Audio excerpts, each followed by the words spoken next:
ఎక్కుతుంది. మొన్న సమ్మర్కి కూడా పెద్ద సినిమాలు రాలేదు కాబట్టి పెద్దతో ఆ లోటు తీరుతుందని చూస్తూ ఉన్నారు. సార్ ఇరాన్ దెబ్బకు పెట్రో పైకి ధరలమంటే తప్పదా? ఇరాన్ ఖచ్చితంగా చెప్పేసింది, మేము ఇంకా అమెరికాతో సంప్రదింపులు జరపం, మేము గోయింగ్ బ్యాక్. లెబనాన్ మీద భారీగా దాడి చేసి ఒకే దెబ్బకు 30 మందిని 40 మందిని చంపేశారు, మావేమో టార్గెట్ చేస్తున్నారు కాబట్టి వీఆర్ ట్రెక్కింగ్ బ్యాక్.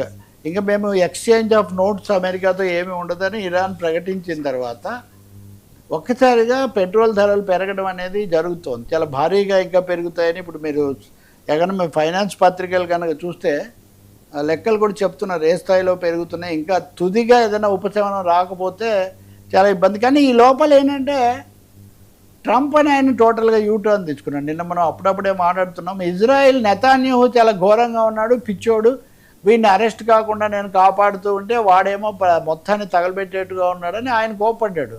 ఇది ఒక విధమైన యూటర్న్. ట్రంప్ యూటర్న్ ఏంటని ప్రపంచమంతా ఆశ్చర్యపోతుంటే ఐ థింక్ చిదానంద రాజ్ఘట్ అనే న్యూయార్క్ నుంచి రాస్తుంటాడు టైమ్స్ రిపోర్టర్, ఆయన రాస్తున్నాడు డ్రామా కంపెనీ లాగా తయారైంది ట్రంప్ వ్యవహారం.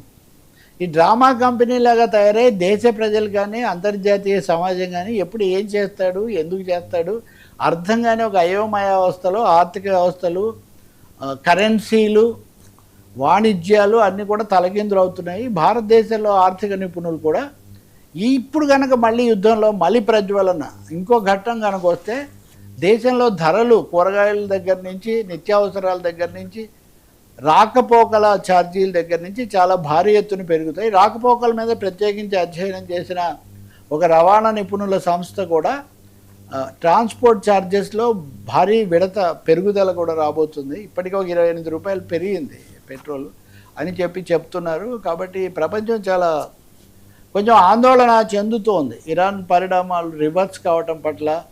ట్రంప్ ఎప్పటికప్పుడు రకరకాలైన పిల్లి మొగ్గలేసి చివరికి తన అనుకున్న దానికోసం నడిపించడం పట్ల మనకు చాలా ఆందోళన వ్యక్తమవుతుంది.